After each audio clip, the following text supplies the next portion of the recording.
Malam itu aku mimpi buruk. Aku berdiri di depan toko, tapi lampunya padam. Lapas Kualita turun dari etalase. Gaunnya terseret di lantai.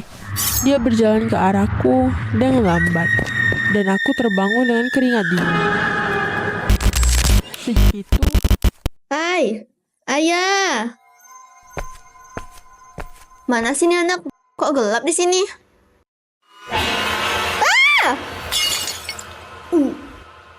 wow! Saksikan Hoba, horor bareng Ayah dan Yosa, hanya di channel Manimasi.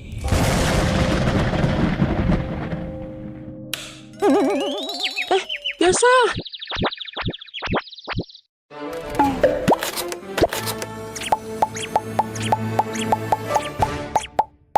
Pernahkah kamu melihat boneka manekin di etalase toko yang terlalu nyata? Begitu nyata, sampai kau merasa dia sedang menatapmu balik. Di Meksiko, ada salah satu manekin yang begitu terkenal. Gaun pengantinnya indah, wajahnya pucat sempurna. Tapi orang-orang percaya dia bukanlah boneka biasa. Mereka menyebutnya Lapas Kualita. Namaku Camila. Aku lahir dan besar di Chihuahua, Meksiko. Di pusat kota, ada toko gaun pengantin tua bernama La Popular. Dari kecil, aku selalu melewati tokonya setiap berangkat sekolah. Yang menarik semua perhatian orang bukanlah tokonya, tapi manekin di etalasenya. Sosok wanita muda yang mengenakan gaun pengantin putih klasik. Kulitnya begitu halus, jari-jarinya ramping, lengkap dengan kuku yang terlihat nyata. Mata kaca itu tampak hidup, seakan mengikuti setiap orang yang lewat. Kami para anak kecil sering saling menantang. Coba tatap matanya lama-lama, nanti dia berkedip loh. Saat aku remaja, aku memberanikan diri mendekat ke kaca etalase. Kebetulan malam itu toko sudah tutup dan jalanan sepi. Aku berdiri tepat di depan Lapas Kualita, menatap wajahnya. Semakin lama aku perhatikan, semakin jelas terlihat detailnya. Urat halus di tangan, lipatan kecil di jari, bahkan bulu tipis di lengan. Itu bukan manekin biasa. Dan saat aku menatap matanya, aku merasa seluruh tubuhku kaku. Mata itu menatap balik.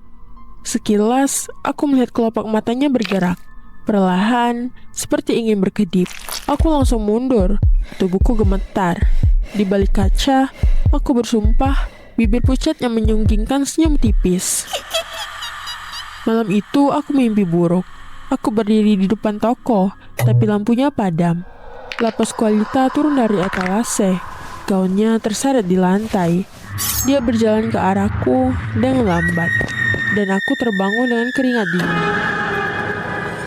Sejak itu, setiap kali melewati toko itu, aku selalu merasa dia menatapku.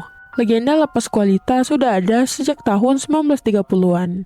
Kata orang, manekin itu begitu mirip dengan anak perempuan pemilik toko yang meninggal mendadak. Di hari pernikahannya, karena gigitan laba-laba berbisa. Ibunya, Pascuala, yang sangat berduka, konon tidak sanggup merelakan putrinya. Dia mengawetkan jasad anaknya lalu memajangnya di etalase dengan gaun pengantin. Sejak saat itu, manekin itu diberi nama Lapas Kualita. Banyak pegawai toko bersumpah pernah melihatnya bergerak, bahkan menangis di malam hari.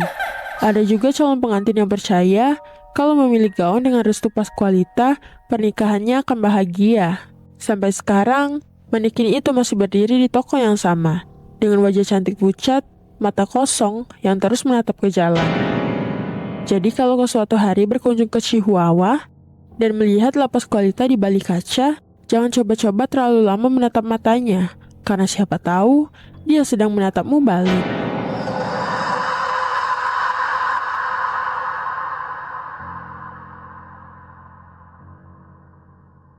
Dengan tangan gemetar, dia menunjuk pita hijau di lehernya.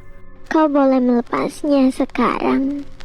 Aku menelan ludah, jantungku berdetak keras. Perlahan, aku membuka simpul pita itu. Begitu terlepas, kepala Jenny. Hai, ayah. Mana sih nih anak? Kok gelap di sini?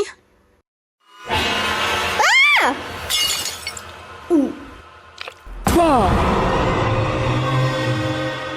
Saksikan Hoba, horor bareng Ayah dan Yosa, hanya di channel Manimasi.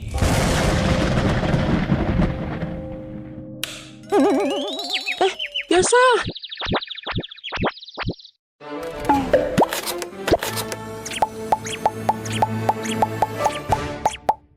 Pernahkah kau melihat seseorang yang selalu memakai aksesori yang sama dan tidak pernah melepasnya? Seperti ada rahasia yang disembunyikan di baliknya. Ada sebuah kisah lama tentang seorang wanita dengan pita hijau di lehernya. Dia cantik, baik hati, dan hidup normal. Tetapi pita itu tidak pernah dia lepas. Sampai akhirnya rahasia di balik pita hijau itu pun terungkap. Namaku George. Aku bertemu seorang gadis bernama Jenny saat musim gugur di sebuah pesta desa. Dia manis, ceria, dan selalu memakai pita hijau melingkari lehernya. Kami sering jalan bersama, hingga akhirnya kami pun jatuh cinta. Aku selalu penasaran dengan pita hijau itu. Kenapa kau selalu memakainya? Tanyaku sekali waktu. Jenny pun tersenyum, tetapi matanya terlihat cemas. Suatu hari nanti, aku akan memberitahumu. Tapi, jangan pernah mencoba melepasnya. Aku mengangguk, meski rasa ingin tahuku semakin besar. Tahun-tahun pun berlalu, kami menikah dan hidup bahagia.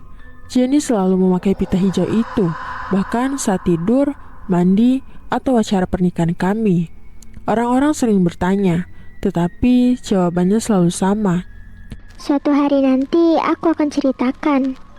Rasa penasaranku pun makin menjadi-jadi. Pernah suatu malam aku mencoba menarik pita itu saat dia tertidur. Tetapi Jenny terbangun ketakutan. Matanya penuh air mata. Aku mohon, jangan. Belum saatnya. Aku merasa bersalah, tapi rahasia itu menghantui pikiranku. Waktu berlalu. Kami menua bersama. Hingga suatu hari, Jenny jatuh sakit parah. Di ranjang, dia menggenggam tanganku dengan lemah. George, Bisiknya. aku rasa waktunya sudah tiba. Dengan tangan gemetar, dia menunjuk pita hijau di lehernya. Kau boleh melepasnya sekarang.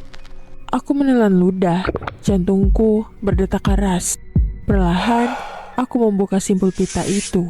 Begitu terlepas, kepala Jenny jatuh terpisah dari tubuhnya. Aku berteriak histeris, tubuhku gemetar. Selama ini, pita hijau itu bukan sekadar hiasan, tapi pengikat yang menjaga kepalanya agar tetap menempel.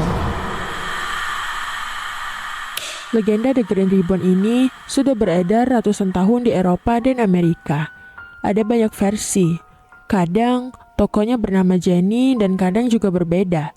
Tetapi intinya sama. Seorang wanita dengan pita di leher yang menyembunyikan rahasia kematiannya.